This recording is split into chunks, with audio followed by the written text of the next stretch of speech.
የሚራራልን ሊቀ ካህን ነው። ልጆች ሆይ ኃጢአትን አትስሩ፣ ኃጢአትን ብትሰሩ በአብ ዘንድ ምን አለ? ጠበቃ አለ። የጥብቅናው ክርስቶስ በሰማይ ለእኔና ለእናንተ እንደታረደ በግ የቀጠለ ኢየሱስ ክርስቶስ በተነሳ እጅ የቀጠለ ኢየሱስ ክርስቶስ በሰማይ እንደታረደ በግ ፐርፌክት በሆነ ዓለም ኢምፐርፌክት በሆነ ቦዲ የቀጠለበት ምክንያት ስለኔና ስለናንተ ኢየሱስ ክርስቶስ እንደታረደ በግ ሆኖ ባፈሰሰው ደም ውስጥ እግዚአብሔር እኛ ያያል። ስለዚህ የድነት እርግጠኛችን መሰረታችን ዝም ብሎ ተራ አይደለም፣ እኛ ላይ የተመሰረተ አይደለም። በስላሴ የተጀመረ በስላሴ መሰረት ላይ የቆመ ነው። እሱን እናያለን። የእግዚአብሔር አይነት ቅድስና በመካፈል ነው የሚጀምረው፣ በስጦታ ባይዘወይ ከእግዚአብሔር የሚጀምር ማንኛውም ነገር ምንም ነገር አውሩ። እስቲ ትዕግስት አውሩ፣ ጸሎት አውሩ፣ ማንኛውም ነገር አውሩ።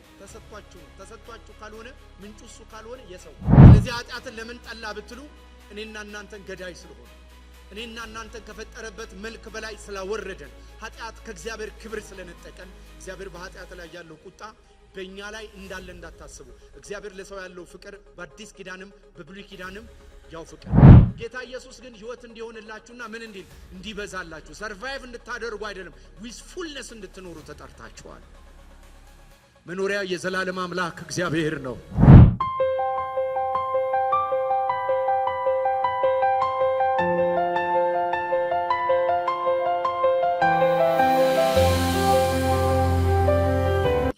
መጽሐፍ የእግዚአብሔር ወንጌል የሆነው የሮሜ መጽሐፍ ነው። ስለዚህ ትምህርታችን አጠቃላይ የሮሜ መጽሐፍ ላይ የሚያተኩር ይሆናል።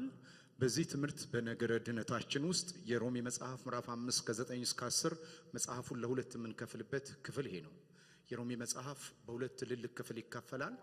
ከሮሜ መጽሐፍ ምዕራፍ 1 ጀምራችሁ እስከ ሮሜ መጽሐፍ ምዕራፍ 8 ድረስ ያለው አንድ መጽሐፍ ነው።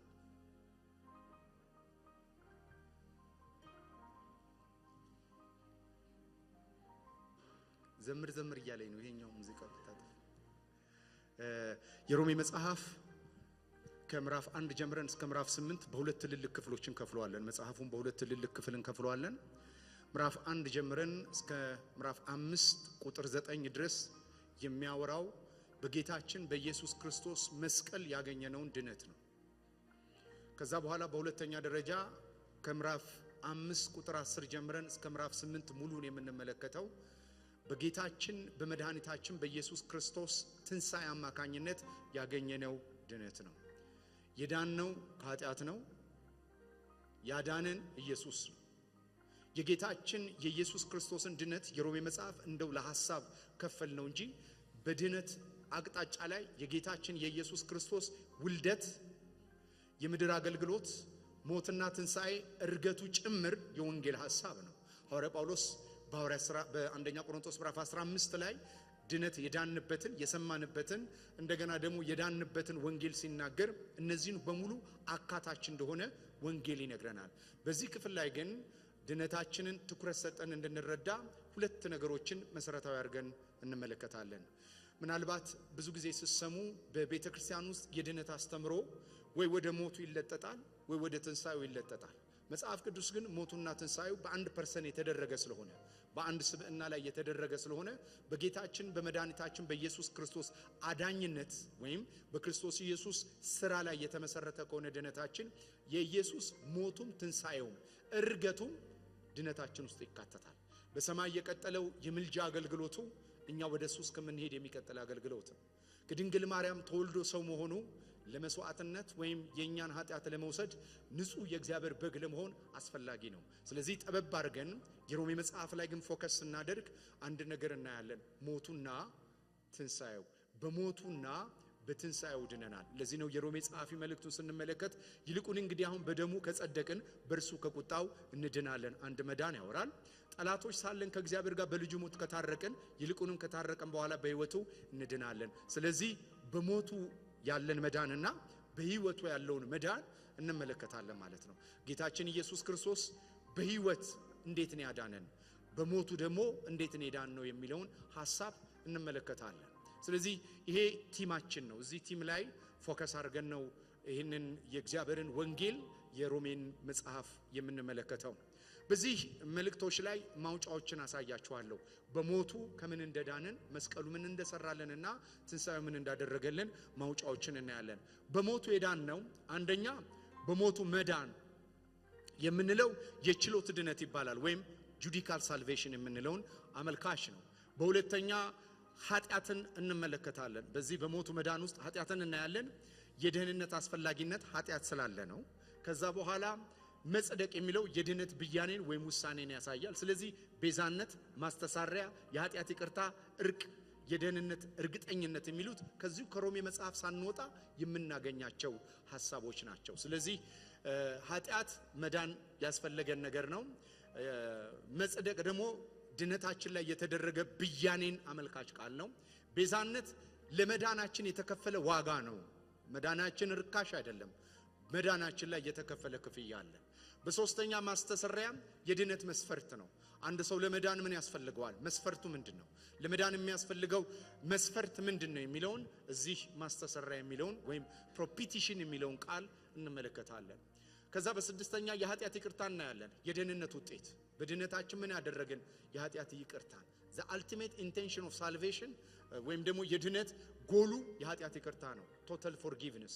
አሁን ብዙ ጊዜ የኃጢአት ይቅርታ ብለን ስናስብ ብዙ ሰው ያለፈው ያሁኑና የወደፊቱ ኃጢአት ይቅር እንደተባለ ምናልባት ሊጠራጠር ይችላል። ይሄንንም እንመለከታለን። የዕብራውያን ጸሐፊ ይሄንን አብዝቶ ይነግረናል። ስለዚህ በተወሰነ የዕብራውያን መጽሐፍ ላይ ገብተን አንዳንድ ነገሮችን እናያለን። ሌላ እርቅ ነው፣ የደህንነት ግንኙነት reconciliation።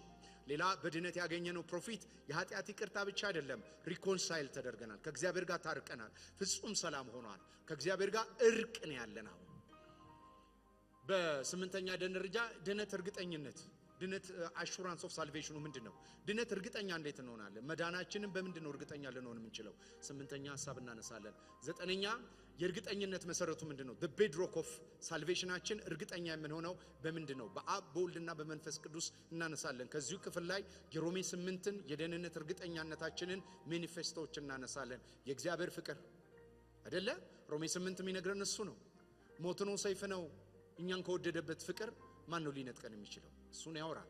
በሁለተኛ ደረጃ እሱ ብቻ አይደለም፣ ጌታ ኢየሱስ በሰማይ የቀጠለው የአገልግሎት፣ በሰማይ ጥብቅና ይዞ የቀጠለው አገልግሎት። በድካማችን የማይራራ ሊቀ ካህን አይደለም ያለን፣ የሚራራልን ሊቀ ካህን ነው ያለው። ልጆች ወይ ኃጢአትን አትስሩ፣ ኃጢአትን ብትሰሩ በአብ ዘንድ ግን ምን አለ? ጠበቃ አለ። የጥብቅናው ክርስቶስ በሰማይ ለኔና ለናንተ እንደታረደ በግ የቀጠለው፣ ኢየሱስ ክርስቶስ በተበሳ እጅ የቀጠለው፣ ኢየሱስ ክርስቶስ በሰማይ እንደታረደ በግ ፐርፌክት በሆነ ዓለም ኢምፐርፌክት በሆነ ቦዲ የቀጠለበት ምክንያት ስለኔና ስለናንተ እንዲታይ ነው።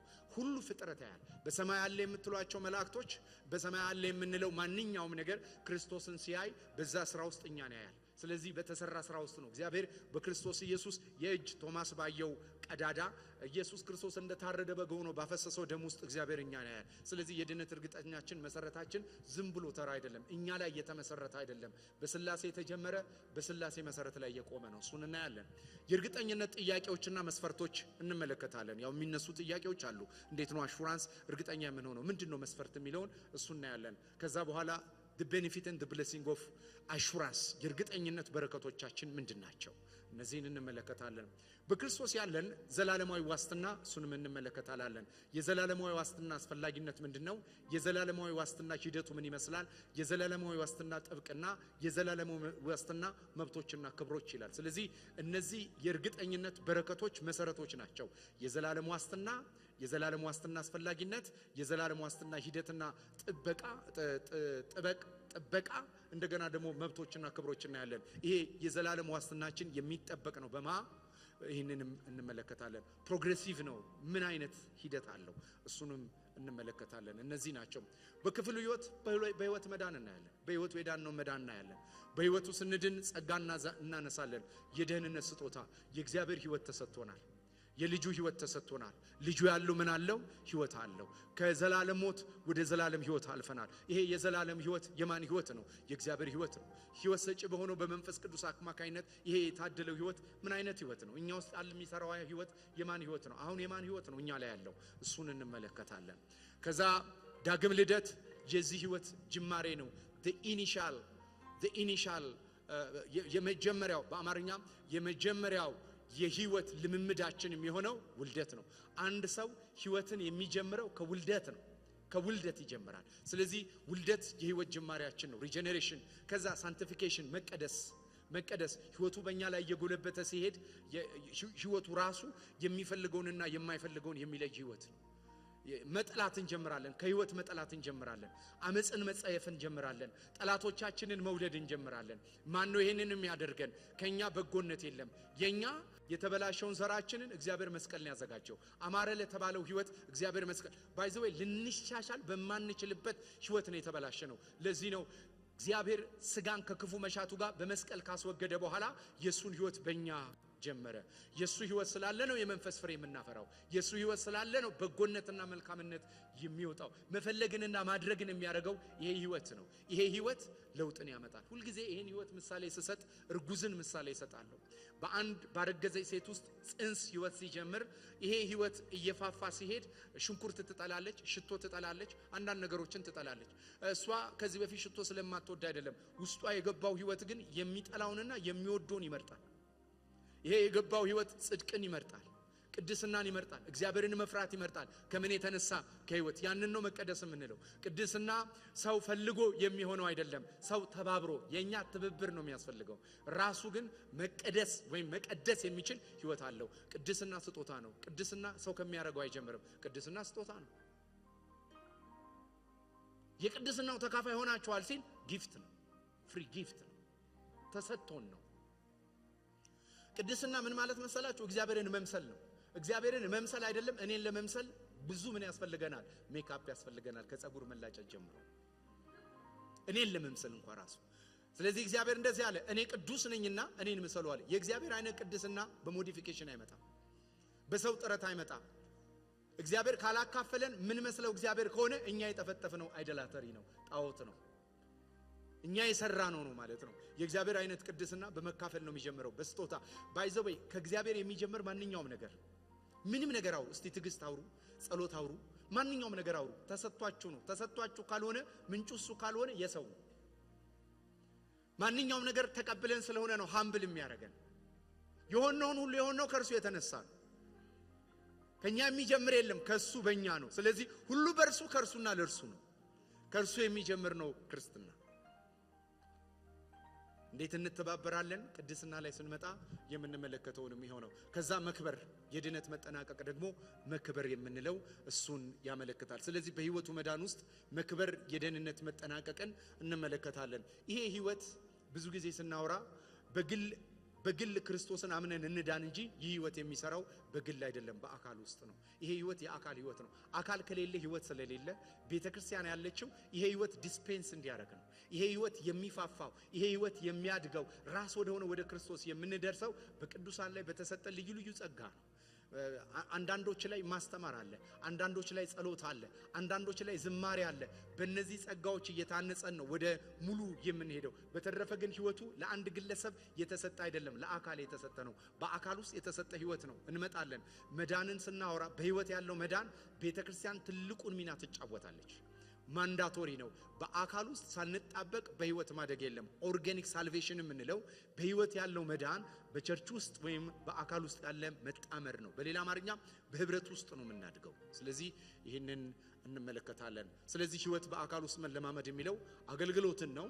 ክፍል 4 ላይ ህይወት በዓለም ውስጥ መግለጥ መደምደሚያ ይሆናል። ሌላ መጽሐፍ ቅዱስ ይህን ህይወት የተሰጠንን ህይወት በመንፈስ የጀመረው ነፍሳችንን በመቆጣጠር ትራንስፎርም የሚያደርገን በአካልና በቤተክርስቲያን የምንገልጠው በቤታችን፣ በትዳራችን፣ በመስሪያ ቤታችን ሁሉ የሚገለጥ ህይወት ነው። ይህ ህይወት ግላዊ ህይወት ብቻ አይደለም። እግዚአብሔር ይህን ህይወት የሰጠበት እንድንድንበት ብቻ አይደለም፣ እንድንገልጠው ነው። እንድንገልጠው ነው። ለማን እንድንገልጠው? ለዓለም ሁሉ እንድንገልጠው ነው። ለዓለም ሁሉ እንድንገልጠው የተሰጠ ህይወት ነው። ስለዚህ የሮሜ መጽሐፍ የሮሜ መልእክት ሲጀምር የክፍሉ መጀመሪያ ሐሳብ በደሙ መዳናችንና በህይወቱ መዳናችንን ከመናገሩ በፊት ጉድ ኒውስ ከማብራቱ በፊት there is a bad news። ወንጌል ጉድ ኒውስን ወይም መልካም የምስራችን ዜና ከመናገሩ በፊት መርዶ አለ። መርዶ አለ። ምን አይነት መርዶ?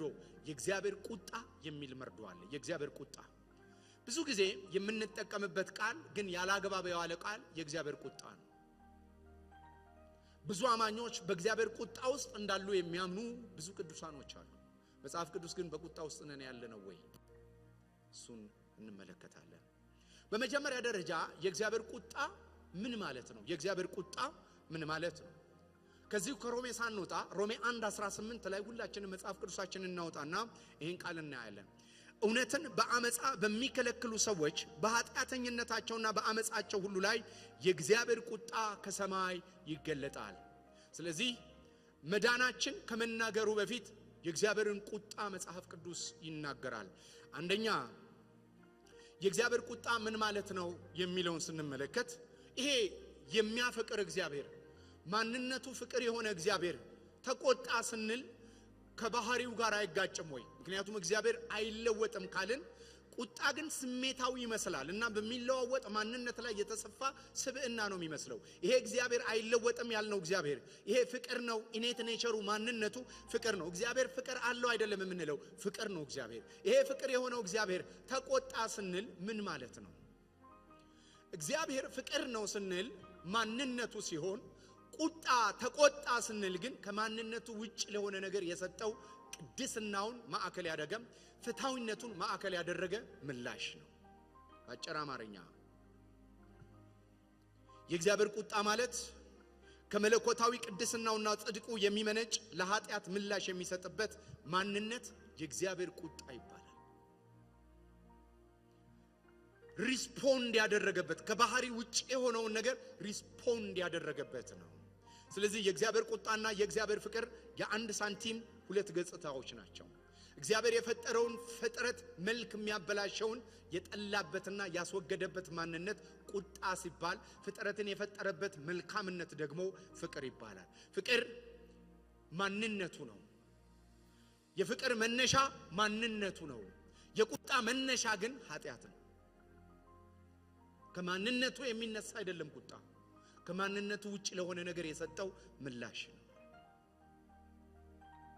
ስለዚህ እግዚአብሔር ፍቅር ነው እንደምንለው እግዚአብሔር ቁጣ ነው አንልም።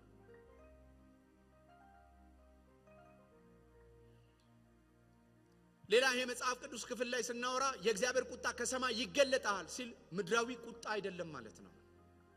እኔና እናንተ ስንቆጣ ስሜታችን አንድን ነገር ስላልወደደ ወይም ተሳስተን ወይም ከስሜታችን ውጭ ለሆነ ነገር የሰጠነው ምላሽ ነው።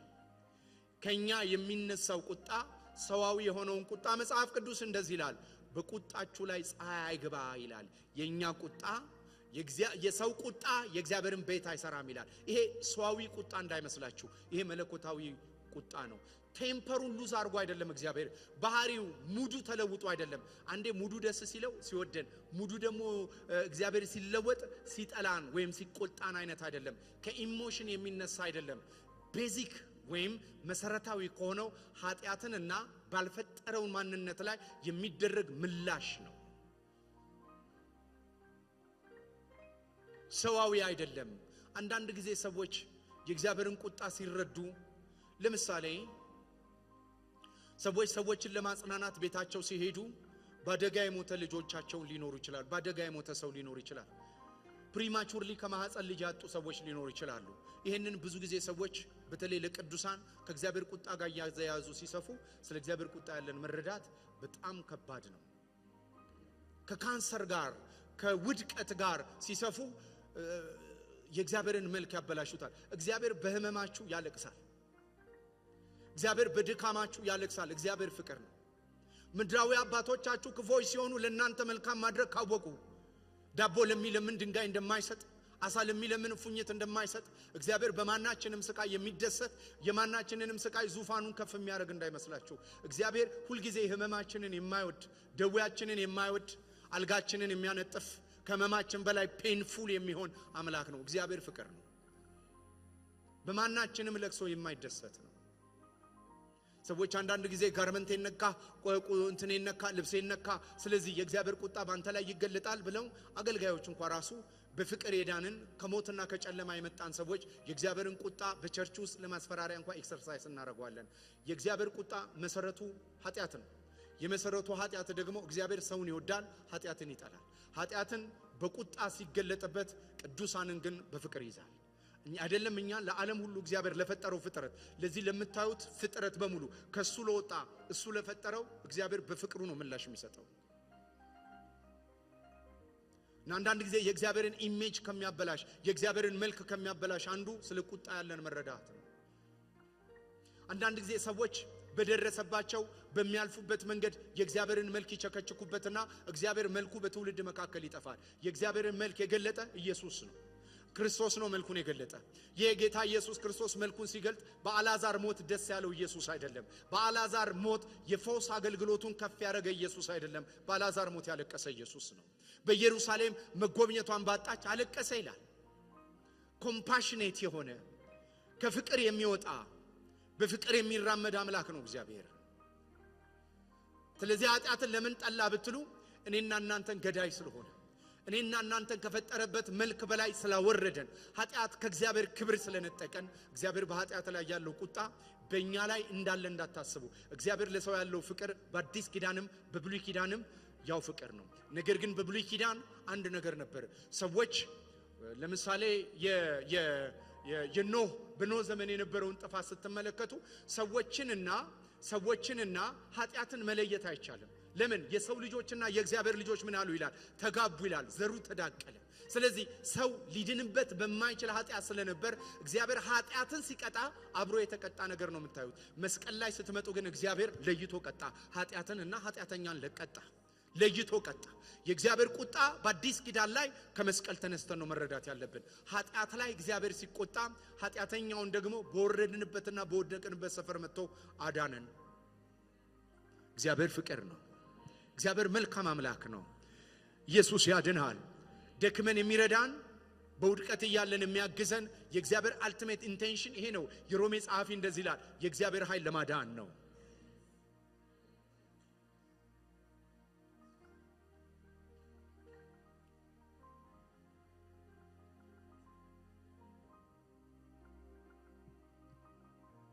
ስለዚህ የእግዚአብሔር ቁጣ ከሰማይ ይገለጣል ማለት ሰዋዊ ከሆኑ ዴፊኒሽኖች ልንወጣ እንችላለን። አንድ ሰው እኔን ስላሳዘነኝ፣ አንድ ሰው ከኔ ጋር ስለተጣላ እኔ ብባርከውም እግዚአብሔር ግን ይህን ሰው ተከታትሎ ይቆጣል ብላችሁ እንዳታስቡ። እግዚአብሔር ለኔ የሰጠኝን እድል ለሱም ይሰጠዋል። የእግዚአብሔር አልቲሜት ኢንቴንሽኑ 99ኙ ትቶ አንዱን ፈላጊ እግዚአብሔር ነው። ስሙ ይባረክ። አንዳንድ ጊዜ እኔን ሰው በድሎ ሊሆን ይችላል። ለዛ ሰው ግን እግዚአብሔር ልጁን ነው የተው እንዳናጋጨው። የኛን ቁጣ እግዚአብሔርን ቤት አይሰራም።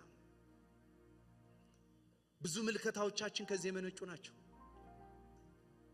እግዚአብሔር ፍቅር ነው። ይሄንን ባህሪው ካልተረዳን እኛን እንዴት ብለን በእግዚአብሔር ፍቅር ለትውልድ እንደርሳለን? እግዚአብሔር መልካም አምላክ ነው። በሐዘናቸው የሚያዝን አምላክ ነው። በውድቀታቸው የሚያዝን አምላክ ነው። መርዳት በሚገባ ሁሉ ሊረዳን የተዘጋጀ አምላክ ነው። እግዚአብሔር መልካም አምላክ ነው።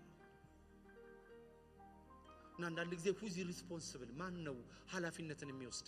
ኢኖሰንት ልጆች በሚሞቱበት ማን ነው ኃላፊነት ሊወስድ የሚችለው? ሰዎች ይደፈድፋሉ፣ እግዚአብሔር ተቆጥቶ ነው ይላል።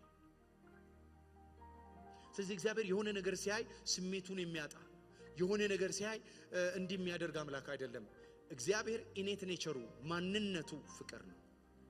ከማንነቱ ውጭ የሆነው ነገር ላይ ግን እግዚአብሔር ይቆጣል። ይሄ የእግዚአብሔር ቁጣ ምን አይነት መልክ አለው የሚለውን እንመለከታለን። ስለዚህ የቁጣ ምክንያቶቹን እንመልከት። የቁጣ ምክንያቶች ምንድነው የሚለውን ስትመለከቱ ሮሜ መጽሐፍ ምዕራፍ 1 ቁጥር 21 እና ቁጥር 23 ላይ ያስቀመጠውን ተመልከቱ። ቁጥር 21 ላይ እንዲህ የሚል ቃል አለ። እግዚአብሔርን እያወቁ እንደ እግዚአብሔርነቱ መጠን ስላላከበሩትና ስላላመሰገኑት ነው ይላል። ለማን ነው ይሄ? ኤቲስቶች። ሁለተኛ ቁጥር 23 ላይ የማይለወጠውን የእግዚአብሔርን ክብር በሚለወጥ ሰውና በወፎች መልክ መስሎ ስለተለወጡ ይላል። ስለዚህ ቁጣው በሁለት ምክንያቶች ላይ የተመሰረተ እንደሆነ በዚህ ክፍል አውድ ብቻ እናያለን። ብዙ ሰፊ ነገር ከአውዱ ከወጣ ልናይ እንችላለን። ሁለት ነገር ግን እናያለን። አንደኛው የእግዚአብሔርን ክብር ለጣዖት መስጠት ነው፣ ኃጢአተኝነት ላይ። ሁለተኛው እውነትን ላለመቀበል ነው፣ አመፀኝነት ላይ። ዊልፉል የሆነ ሪጀክሽን፣ አፖስተስ የምንለው ክደት የምንለው ይሄን ነው። ብዙ ጊዜ ሰዎች ክደትን የሚረዱት ሰው ካመነ በኋላ ሊክድ ይችላል። ሰው ካመነ በኋላማ ሊክድ ብዙ ጊዜ ነው የሚችለው። እዚህ ጉባኤ ላይ ያልካደ ካለ ራሱ እጨብጠዋለሁ በኋላ ላይ። ክደናል ብዙ ጊዜ። ጌታ ሆይ እኔን ትተኸኛል፣ ክደት አይደለም? ግደለኝ፣ ክደት አይደለም? በቃኝ፣ እኔ ኢየሱስ የሚባል በቃኝ አላልንም? አላላችሁም? ብያለሁ። እኔ በእኔ ህይወት ልንገራችሁ፣ ሰው ከፍርሃትና ከሰይፍ የተነሳ ሁል ጊዜ ሊል ይችላል። ግን ይኸውላችሁ፣ ይኸው በደንብ ስሙኝ።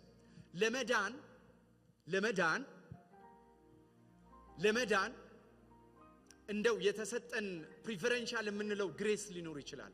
ከዳኑ በኋላ ግን ምንድነው የሆነው? ልጅ አይደል? ልጆች ነው የሆነው። አሁን እኔ ልጅ አለኝ። ልጅ አባቴ አይደለም ብትል አባት ከመሆን የሚያግር ነገር የለም። አያችሁ፣ ኪዳናዊ አታርጉት። ይሄ ኮቨነንት አግሪመንት። ለምሳሌ እኔ ከአንድ ሰው ጋር ኪዳን እገባለሁ። ኢንጂነር እንትና ከተባለ ጋር ቤቴን እንድሰራ፣ እኔ ደግሞ ቤቱን በሰራ ጊዜ ገንዘብ እንድሰጠው። ከዛስ ልንካካድ እንችላለን። ምን? ኪዳን ስለሆነ፣ ኮቨነንት ስለሆነ። እግዚአብሔር እኔና እናንተም በኪዳን አይደለም በውልደት ነው ያዳነን። ኮቨነንታል ቤዝድ ስለሆነ ነው ሪሌሽን ቤዝድ መሆን የሚያቀታን። አያችሁ፣ በኪዳን አይደል በልጅነት ነው። ምን ሆነን ካመንን በኋላ ህይወቱን ተሰጠን። ምን አይነት ህይወት? የዘላለም ህይወት። ይሄ ህይወት ምን አይነት ህይወት ነው? የማይጠፋ ህይወት። አዳም በኤደን ገነት ትዝ ይላችኋል? ከአዳም በላይ የበደላለ። እኔና እናንተ ዘወትር በሚያስት ዓለም በሚያስት ስጋ ውስጥ ነው ያለነው። አዳምን ግን ተመልከቱት። ፐርፌክት በሆነ ዓለም፣ ፐርፌክት በሆነ ኢንቫይሮንመንት፣ ፐርፌክት በሆነ ቮይስ ውስጥ የሚኖር ሰው ነው። ዲሲቭድ ሆነ። ሲሆን ግን እግዚአብሔር ምን አለው? እንደዚህ አድርጌልህ አይደለም ያለው። አዳም ወይ ወዴት ነህ ብሎ። አዳም እግዚአብሔር እንደፈለገ አይደለም። አዳም ከጠፋበት እግዚአብሔር እንደፈለገው ነው።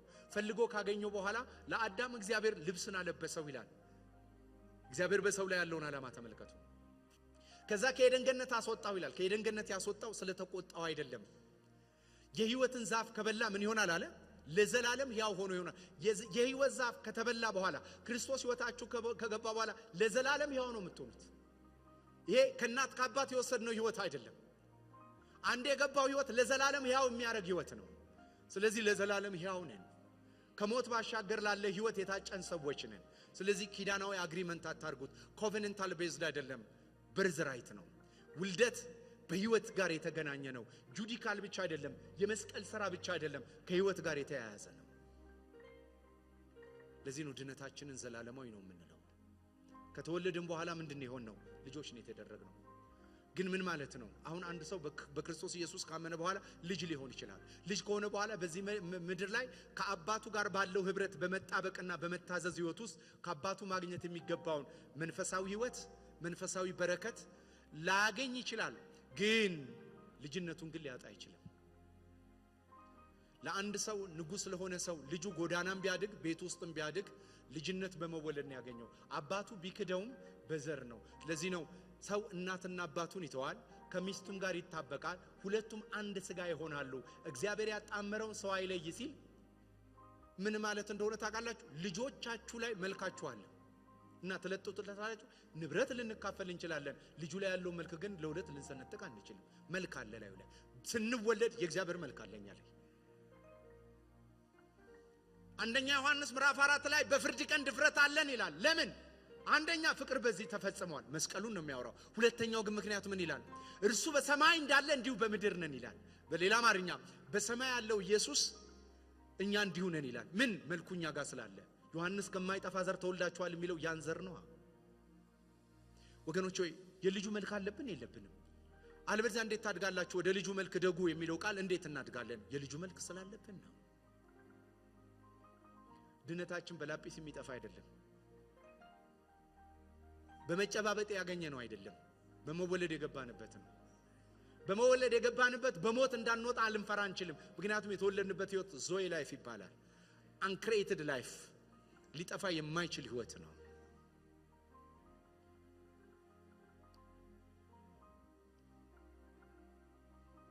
ስለዚህ ዊልፉል ሪጀክሽን የምንለው ወይም ክደት የምንለው ሰው ሊክደው በማይችለው ብርሃን። አንዳንድ ጊዜ ሰዎች አይተናል አይደል? ተፈውሰው እውነት በደንብ ገብቷቸው ሊክዱት በማይችሉ ብርሃን ጌታ ወደ እነሱ መጥቶ ረኔ ቀባሪ አጣለው ይላሉ። እውነት እንደሆነ አውቃለሁ፣ ግን ቀባሪ። ይሄ ዊልፉል ሪጀክሽን እዚህ ክፍል ላይ የሚለው በእውነት ላይ ማመጽ የሚለው ይሄንን ነው። ኢግኖራንስ የሚለው እዚህ ክፍል ላይ አሁን አንዳንድ ጊዜ መንገድ ላይ ስትሄዱ የሆነ ሰው ታገኛላችሁ። እንትና አየሁ አይደል ይላል። አዎ ኢግኖር አረገኝ ስትሉ ምንድነው? ዊልፉሊ ሰላም ላለ ማለት ፈለገ ነው። ስለዚህ በፈቃደኝነት በዲሲሽን ላለመቀበል እውነት እንደሆነ አውቀዋል። የሚመጣውን ዓለም እንትን ወይ ከስደት ወይ ከመከራ ወይ ያላቸውን ከማጣት ባለጠጋ በመርፌ ቀዳዳ እንደሚል ባለጠግነትን ማጣት ወይ የሆነ ነገር ማጣት ሲመስላቸው ሰዎች ሪትሪት ያደርጋሉ ከክርስትና። ስለዚህ ያን ሰዓት ላይ ዊልፉል ሪጀክሽን አፖስተሲ የምንለው ወንጌል ሰምቶ ምላሽ ስላልሰጠ ሰው ነው። ሊክደው በማይችል ብርሃን የሚመጣውን ዓለም ቀምሶ ፈውስ ሊሆን ይችላል። የዕብራውያን ጸሐፊ እንደሚነግረን ይህንን ከቀመሰ በኋላ ግን ምላሽ መስጠት ላልፈለገ ሰው አፖስተሲ የምንጠቀመው ክደት የምንጠቀመው ለሱ ነው። ከገባም በኋላ ግን የህይወታችን አንዴ ውልጥም አንዴ ግልጥም እያልን አይደል እንደምንኖረው የምሕረት ውጤት እኮ ነው አይደለም እንዴ? ዛሬ አሁን ይኸውላችሁ 15 ቀን ጌታ ረድቶን እየጸለይን ነው። በሚቀጥለው እንኳን 15 ቀን ተሰብስበን አይደለም ቤት መጸለይ ራሱ ሊያቀተን ይችላል። እና ያኔ ልጆች አይደለንም? አሁን ልጆች ነን። የምናረገው ላይ ካስቀመጠን እንሰቃያለን። ክርስትና ልጁ ላይ ነው የተመሰረተው። የወደዳቸውን እስከመቼ ወደዳቸው ይላል። ሃሌሉያ! እስከመቼ ነው የወደደን? ሲወደንም እኛን ተመልክቶ አይደለም የወደደን፣ ወዳጅ ስለሆነ ነው የወደደን አይደል? ያለ ምክንያት ነው የወደደን። በምክንያት ደግሞ ምክንያት እየፈለገ አይጣላንም። የእግዚአብሔርን ቁጣ እንዲያርገን ልንረዳ አይገባም። ሶስተኛ የቁጣ አይነቶች ሁለት አይነት ቁጣ የቁጣውን ምክንያት አይተናል። ኃጢአትን መሰረት አድርገናል። የቁጣ አይነቶች ስንት ናቸው? ሁለት አይነት ቁጣዎች አሉ። አንደኛው ቁጣ ዳይሬክት ራዝ የምንለው ወይም ቀጥተኛ የሆነ ቁጣ ነው። ሁለተኛ ፓሲቭ ራዝ ወይም ደግሞ መተው የምንለው ነው። መተው የምንለው ሁለተኛው ቁጣ ነው። ሁለቱም እዚህ ክፍል ላይ ያለው ሮሜ 2:8 የሚነገረን ለአመጻ በሚታዘዙ እንጂ ለእውነት በማይታዘዙ በአመፀኞች ላይ ግን ቁጣና መቅሰፍት ይሆንባቸዋል። ይሄ ዳይሬክት የሆነ ቁጣ ወይም ዳይሬክት የሆነ ኢንተርፌረንስን ትመለከታላችሁ። ሁለተኛው የመተው ቁጣ ነው። የሮሜ መጽሐፍ ምዕራፍ 1 ቁጥር 24 26 እና 28 ላይ ስለዚህ እግዚአብሔር እርስ በርሳቸው ስጋቸውን ያዋሩ ዘንድ በልባቸው ምኞት ወደ ርኩሰት አሳልፎ ሰጣቸው። ብዙ ጊዜ በክርስቶስ ኢየሱስ ያመንን አማኞች ይሄን ቃል ለአማኞች እንጠቀመዋለን። ይሄ ዳይሬክት ራዝ እንደሌለብን ሁላችንም እናውቃለን። በቀጥታ የእግዚአብሔር ቁጣ በክርስቶስ እንደዳንን እናውቃለን።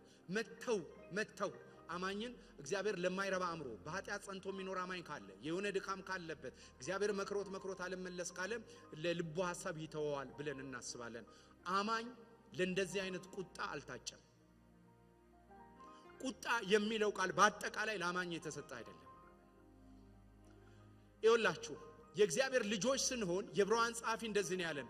እግዚአብሔር የሚቀጣው ነው። ቅጣት አለ። ይሄ ቅጣት የሚለው ቃል ዲሲፕሊን፣ ሁለቱ ይለያያል። ቁጣ ፓኒሽመንት። ይኸውላችሁ ቁጣ እግዚአብሔር ሊያጠፋው የጨከነው ነገር ነው፣ የማይፈልገው ነገር ነው። ዲሲፕሊን ግን ሪስቶሬሽን አለበት። ምክንያቱም እግዚአብሔር የማይቀጣው ዲቃላ ነው ይላል። ለሐሳብ የተተወ ነው ዲቃላ። እኔና እናንተስ ይቀጣናል። ለምን? የቅድስናው ተካፋይ እንድንሆን። አንዳንድ ጊዜ ወጣ ስንል ኩርኩሞች ሲበዙብን፣ ደስታችንን ስናጣው፣ ነገሮች ያዝና ጠበቅ ሲሉብን መለስ እንድንል ይፈልጋል። ይሄ አጠራችን ነው። እግዚአብሔር ቅጥር እንደሌላችሁ አይተወንም። መንፈስ ቅዱስ የተሰጠበት የርስት መያዣ ከሆነ ርስቱ ነን ማለት ነው። ስለዚህ እግዚአብሔር ርስቱን ደግሞ ለማላገጫ አይሰጥም። ርስት ካለ ደግሞ ቅጥር አለ። እስከ ምን ድረስ እግዚአብሔር ይሄንን ያደርጋል ብላችሁ ብትመለከቱ ፕሪማቹርሊ አማኝ ሊሄድ ይችላል። ከዚህ ምድር ላይ ሊነሳ ይችላል። ስለዚህ አማኝ ተቀሰፈ አይደለም የምንለው፣ ከዓለም ጋር አብሮ እንዳይፈረድበት ተሰበሰበ ነው የምንለው እንጂ በተረፈ እግዚአብሔር በእኔና በእናንተ ላይ ያለው ዓላማ ፍቅር ነው። እሺ ይህንን ላንብብላችሁ። ይሄ ለማይረባ አእምሮ አሳልፎ ሰጣቸው የሚለው ኤቲስቶችን ነው። ስለ እግዚአብሔር የተገለጠውን ለማወቅ ባልፈለጉ ቁጥር እግዚአብሔር እጁን ሰበሰበ። ባይዘው በምድር ላይ ትልቁ ቅጣት ለራስ ሐሳብ ተላልፎ መሰጠት ነው። ይሄ ምንን ያመጣል? የሞራል ዲኬ፣ የሞራል መበስበስን ያመጣል። አያችሁ እግዚአብሔር ፕሬዘንት የምንለው ራስ። አሁን እግዚአብሔር ቁጣ አለ ወይ ብትሉ፣ አዎ የእግዚአብሔር ቁጣ ምን አለ? ሰው እንዲነግስ፣ ሰው የልቡን ሐሳብ እንዲፈጽም፣ ሰው ያለ እግዚአብሔር መንፈስ እንዲኖር እግዚአብሔር እጁን ሰብስቧል። በምን እናያለን? በሞራል ዲኬ እናያለን። ሰዎች ሊያረጉትና ሊሰሩት የሚችሉት ነገር በሙሉ መጨረሻ ራሳቸውን ሲበላ ታያላችሁ። ዓለም በስልጣኔ እየሄደ ሲሄድ ከሰለጠነ በኋላ ሲሰየጥን እንመለከታለን። ራሱን ሲበላ፣ ራሱን ሲመገብ፣ ራሱን ሲያጠፋ ትመለከታላችሁ። ሰው በሰለጠነበትና በሰየጠነበት ነገር ኢንሄሊትድ ሲሆን ራሱን ሲበላ ትመለከታላችሁ። ይሄ የመተው ምልክት ነው። በአማኞች መካከል ግን እንዲህ እንድንሆን እግዚአብሔር አይፈልግም። እንዲህም አይተወንም። ስለዚህ እግዚአብሔር ማንን ነው የሚቀጣው ብትሉ፣ ዓለምን ነው። ምን አይነት ቅጣት? እጁን የመሰብሰብ ቅጣት። at the same time ዳይሬክት ኢንተርፌረንስም አለ። ሁለቱም ቅጣቶች ዳይሬክትሊ ኢንተርፊር ያደርጋል። ዳይሬክትሊ ምን ለማድረግ አመጽን ይቀጣል። at the same time እግዚአብሔር ማንነቱን ከትውልድ መካከል ይሰበስባል። የዕብራውያን ጻፊ በምዕራፍ 12 ከ5 ከ6 እንደዚህ ይላል፣ እንደ ልጆች ከናንተ ጋር ልጄ ሆይ የጌታን ቅጣት አታቃል፣ የሚገስጽህ ጊዜ አትድከም፣ ጌታ የሚወደውን ይቀጣል፣ የሚቀበለውንም ልጁ ሁሉ ይገርፈዋል ብሎ የሚነጋገረው ምክር ረስታችኋል። እግዚአብሔር የሚቀጣው ልጆችን ነው፣ የሚቀጣው ደግሞ ስለሚወዳችሁ ነው ይላል። ትሬን ያረጋችኋል። እኔ አንድ ምሳሌ እሰጣለሁ ብዙ ጊዜ ይሄንን ሳስተምር። ለምሳሌ እስር ቤት አንድ ሰው ጉድጓድ ይቆፍራል፣ አንድ ሰው ደግሞ ውትድርናው ሲገባ ጉድጓድ ይቆፍራል። ሁለቱም ረዘም ያለ ጉድጓድ ሊቆፍሩ ይችላል። ታስሮ የሚቆፍረውና ወታደር የሚቆፍረው ጉድጓድ የተለያየ ነው። ወታደር ሲቆፍር ፔን አለው፣ እስረኛውም ሲቆፍር ፔን አለው። እስረኛው የሚቆፍረው ቅጣት ስለሆነ ነው፣ ከጨረሰ በኋላ ይሸፍናል። ወታደር ግን የሚቆፍረው ለምንድን ነው? ነገ ለሚገጥመው ምሽግ መቆፈር እንዲማር ነው። እግዚአብሔር ዛሬ ትሬን የሚያደርገን ነጋችንን አይቶ ነው። ነጋችንን አይቶ ነው። እግዚአብሔር በምድረ በዳ አባቶችን አሰልጥኗል። ኢየሱስ 40 ቀን የምድረ በዳ ልምምድ ነበረው። ሙሴ 40 ዓመት የምድረ በዳ ልምምድ ነበረው። ፈርዖን ቤት የተማረውን አስጥሎት 40 ዓመት ምንም ተራሰው ከብት ጠባቂ ዝቅ ያለ የሚመስል ሎወር ስም ያለውን ሲሰራ ቆይቶ ከዛ በኋላ ደግሞ በእግዚአብሔር ሶቨርኒቲ በእግዚአብሔር ሉዓላዊነት ምንምን ደግሞ ከፍ የሚያረጋ አምላክ መሆኑን በሱ ህይወት ታሪኩ ሲሰራ ታያላችሁ። እግዚአብሔር ሁሉ ጊዜ ታሪኩን በእኛ መጻፍ ይፈልጋል። ስለዚህ ታሪኩን በእኛ መጻፍ ስለሚፈልግ ሁሉ ጊዜ ትሬን ያረጋናል፣ ዲሲፕሊን ያረጋናል። የእግዚአብሔር አልቲሜት ኢንቴንሽን የኛ ኮምፈርት አይደለም፣ የልጁን ህይወት በእኛ መግለጥ ነው። ምክንያቱም እኛ ኮምፈርት የምንለው በእግዚአብሔር ፊት እኛ የሚጠቅመን ላይሆን ይችላል። እኛን የሚጠቅመን ልጁ በእኛ ሲሳል ብቻ ነው። ስለዚህ ቅጣትና ፍርድ የተለያዩ ናቸው። ቅጣት ቤተሰባዊ ነው። ማናችንም የጎረቤት ልጅ ቀጥተን አናውቅም፣ የራሳችን ልጅ ግን እንቀጣለን። ቅጣት ቤተሰባዊ ነው። ፍርድ ግን ጠላትነትን አመልካች ነው። ዊልፉል እግዚአብሔር ቀጥሮ ለማጥፋት የሚሰራውን ያመለክታል። ስለዚህ እግዚአብሔር ዓለም ላይ ይፈርዳል፣ ኃጢአት ላይ ይፈርዳል፣ ሰይጣን ላይ ይፈርዳል። እኔና እናንተን ደግሞ ዲሲፕሊን ያደርጋል፣ ይቀጣል። ቁጥር 7 እስከ 8 ለምን ዓላማ ነው የሚቀጣው ይላል? ለመቀጣት ታገሱ፣ እግዚአብሔር እንደ ልጆች ያደርጋችኋልና። አንዱ የልጅነት የማቹሪቲ ስቴፕ ነው ማለት ነው ቅጣት። አባቱ የማይቀጣው ልጅ ማን ነው? ነገር ግን ሁሉ የቅጣት ተካፋይ ሆነዋል። ያለ ቅጣት ብትኖሩ ዲቃላዎች እንጂ አይደላችሁም። ስለዚህ የቅጣት ላደረግነው ሳይሆን ነገ ለሚገጥመን እንደሆነ ተመለከታላችሁ። ዲሲፕሊን ለማድረግ የሚደረግ እንደሆነ ተመለከታላችሁ። የቅጣቱን ውጤት ሲናገር 9 እስከ 11 ምዕራፍ 12 ላይ ከዚህ በላይ የቀጡን ስጋ አባቶቻችን ነበሩ፣ እናፍራቸውም ነበር። እንዴትስ ይልቅ ለመናፍስት አባት አብልጠን ልንገዛ በሕይወት ልንኖር በተገባን። እርሱ መልካም ሆኖ እንደታያቸው ለጥቂት ቀን ይቀጡን ነበር። እርሱ ግን ከቅድስናው እንድንካፈል the ultimate intention of God discipline, edification and building ነው። ኤዲፋይ ያደርጋል። ያቹ ወርቅ እሳቱ ስገቱት ምን ለምን ለማድረግ ነው? አሎይ ላዩ ላይ ያሉትን ብረቶች አንጥሮ ለማውጣት ነው። ፒዩሪፋይድ ለማድረግ ለማንጻት ነው። መቀደስ የሚለው ቃል ለመለየት ነው። ቅድስና የሚለው ቃል ለቅድስናው እንድንካፈል ለጥቅማችን ይቀጣናል። ቅጣት ሁሌ ለጊዜው የሚያሳዝን እንጂ ደስ የሚያሰኝ አይመስልም። ዳሩ ግን በኋላ ለለመዱት የሰላምን ፍሬ እርሱም ጽድቅን ያፈራላቸዋል ይላል። ስለዚህ ስቃይ ቅጣት በስቃይ መተመን የለበትም፣ በውጤት ነው የሚተመነው። ስቃይ ደስታን ባለመስጠቱ፣ ቅጣት ስቃይንና ደስታን ባለመስጠቱ አይደለም መተመን ያለበት፣ በውጤት ይተመናል። ውጤቱ ምንድነው? ኤዲፊኬሽን ኤንድ ቢልዲንግ ነው። ከ12 እስከ 17 እንዲህ ይላል፣ ስለዚህ የላሉትን እጆች የሰለሉትንም ጉልበቶች አቅኑ፣ ያነከሰው እንዲፈወስ እንጂ እንዳይነጋ ለእግሮቻችሁ ቅን መንገድ አድርጉ። ከሰው ሁሉ ጋር ሰላምን ተከታተሉ፣ ትቀደሱም ዘንድ ፈልጉ። ያለ እርሱ ጌታ ሊያይ የሚችል የለምና ክብር ሁሉ ለኢየሱስ ይሁን። ስለዚህ እኛ አሁን የምናወራው ቅጣት ይሄንን ነው፣ ከዓለም ጋር እንዳይፈረድብን ነው። ትዝ ይላችኋል የአባቱን ሚስት አግብቶ ጉባኤ ላይ የነበረው አንደኛ ቆሮንቶስ ምዕራፍ 5 ላይ ጳውሎስ ቅጡት ያለው ለምንድን ነው? ለምንድን ነው የሚቀጣው? ለምንድን ነው ይላል? ምን እንዲያደርግ? ነፍሱ ትድን ዘንድ የሚላለው በቃ ለመዳን ነው። የእግዚአብሔር ቅጣት ለማዳን ነው። ይሄ ግን የምናወራው ቁጣ ግን ለማጥፋት ነው። ስለዚህ ቁጣና ማዳንን ኮምፕሊትሊ በድርጊቶቹ አንዳንድ ጊዜ ቁጣ ሊመስሉ በሚችሉ ግን ቅጣት በሆኑ መንገዶች እንሄዳለን።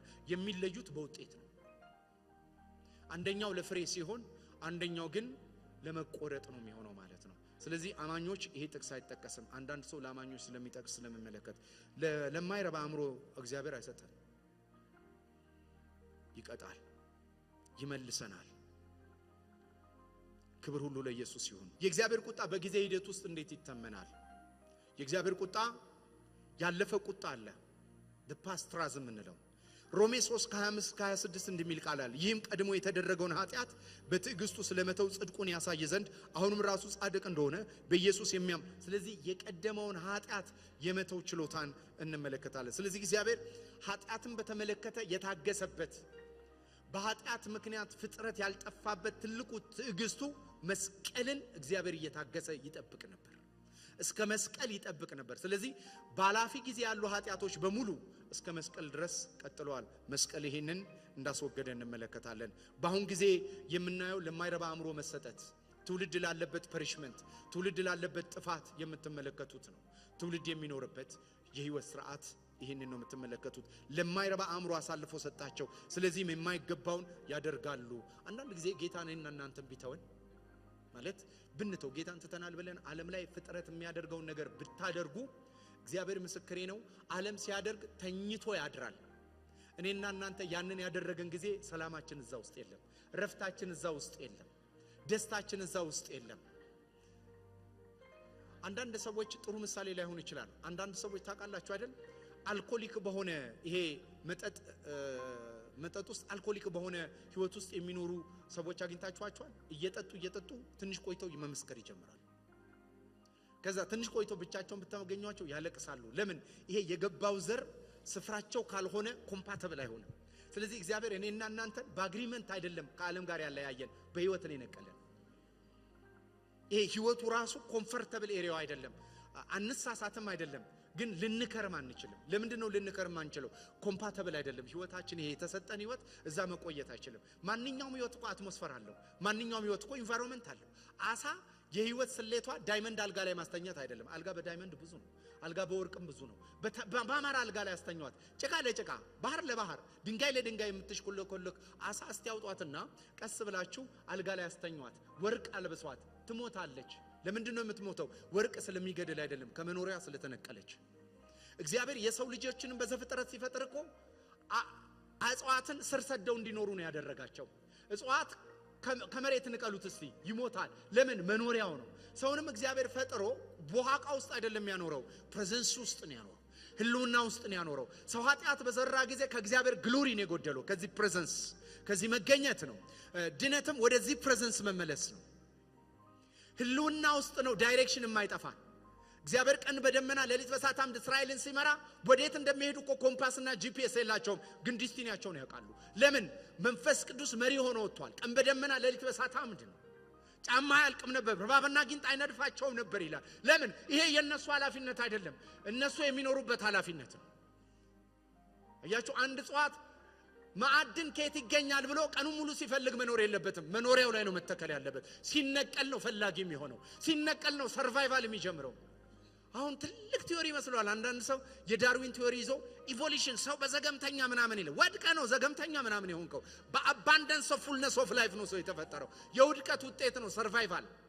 ሰርቫይቭ ለማድረግ መሞከር የውድቀት ውጤት ነው እንጂ እንስሳ እኮ ጧት ሚዳቆ ለመብላት አንበሳ ለመበላት አንዱ ለመብላት አንዱ ለመበላት እንደወጣ ያቀም።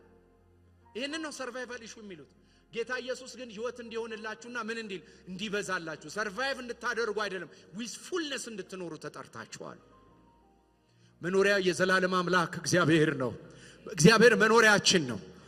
አሜን ነው። መኖሪያችን ነው እግዚአብሔር። በዚህ መኖሪያ ውስጥ ህይወታችን ይኑር። እናመሰግናለን ለዚህ ክብር ስለጠራህን፣ እናከብራለን በዚህ ክብር ውስጥ ስላጨህን። ስምህ ይባረክ፣ ስምህ ይባረክ። ወደ ህልውና ስለመለስከን፣ መጋረጃ ስለተቀደደልን፣ አባባ ብለን የምንጮህበት የልጅነት መንፈስ ስለተሰጠን እናመሰግናለን፣ እናመሰግናለን።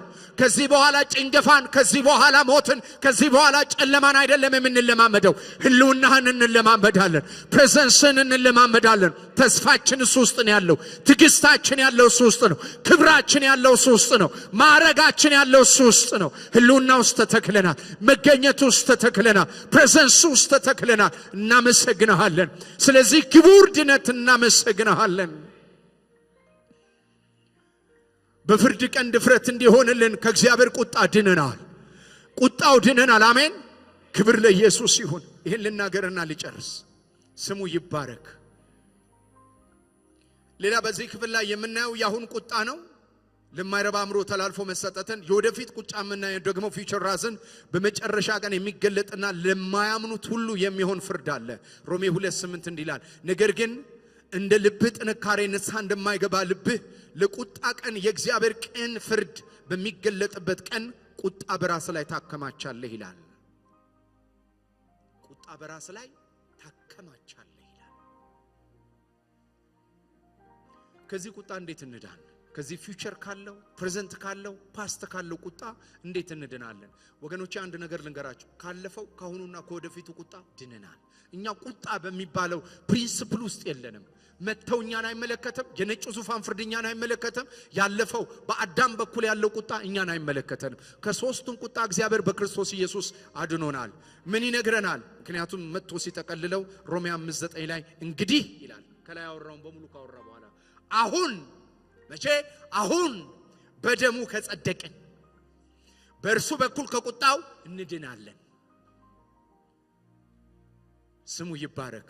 ከቁጣው እንድናለን። አሁን ይህንን ትምህርት በመስማታችን ምን ይጠቅመናል ካላችሁ ተመልከቱ ምን እንደሚል ሮሜ 11:22 ላይ እንግዲህ የእግዚአብሔር ቸርነትና ጨካኝነት ተመልከቱ።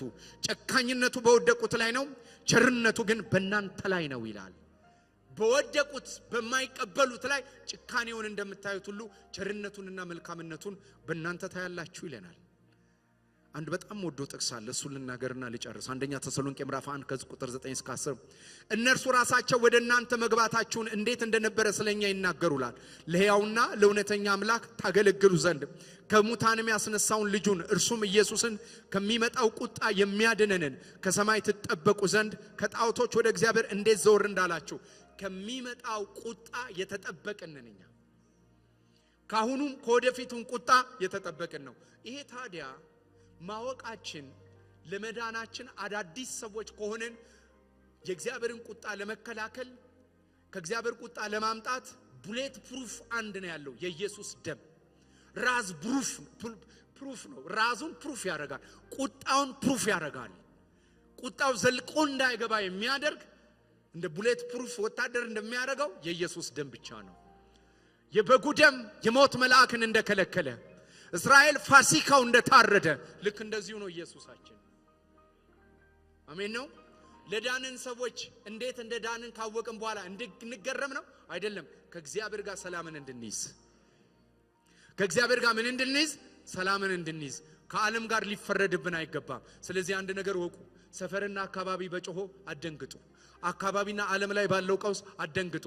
እግዚአብሔር እንዲህ ብሏል፣ ደግሜ ነው ሰማይና ምድርን ማናውጠው ብሏል። አሁን በሚናወጠው ነውጥ ውስጥ ቁጣ ምናምን እያልን እኛ መቸገር የለብንም። እግዚአብሔር ደግሞ ያናውጣል። ለምን? የማይናወጠውን መንግስት ተቀበሉ ዘንድ። እኛ አሁን ያለነው ሲና ላይ አይደለም ያለነው፣ እኛ ወደ ኢየሩሳሌም አሜን፣ ወደ ጽዮን ተራራ ደርሰናል። ስሙ ይባረክ። ድነታችን የጽዮን ተራራ ነው። ስለዚህ አንድ ነገር ይኑራችሁ፣ በእግዚአብሔር ቦልድነስ ይኑራችሁ። ቦልድ ሁኑ። ስሙ ይባረክ። ለአማኞች የሚጠቅመን ይሄ ነው። ከእግዚአብሔር ጋር እርቅ ወርዷል። ከእግዚአብሔር ጋር ሰላም ወርዷል። እንዳትቆጣኝ እንዳይቆጣኝ ብለን አይደለም የምንፈራው። እግዚአብሔር ቁጣን በተመለከተ በደሙ አንስቶታል። ከዚህ በኋላ እግዚአብሔር በእኔና በእናንተ ላይ ያለው ዓላማ አንድ ነው፣ ፍቅር ነው። እኔና እናንተ የእግዚአብሔር የፍቅር ዲስፕሌዎች ነን። ስሙ ይባረክ። ስሙ ይባረክ። ይሄ እውነት መልህቅ ሆኖ ህይወታችሁ ላይ ይቀመጥ። በዚህ መልህቅ ህይወታችሁ ይታተም። በክርስቶስ ኢየሱስ ስም ይሄ ነገር በዘመናችሁ ላይ ይጽና።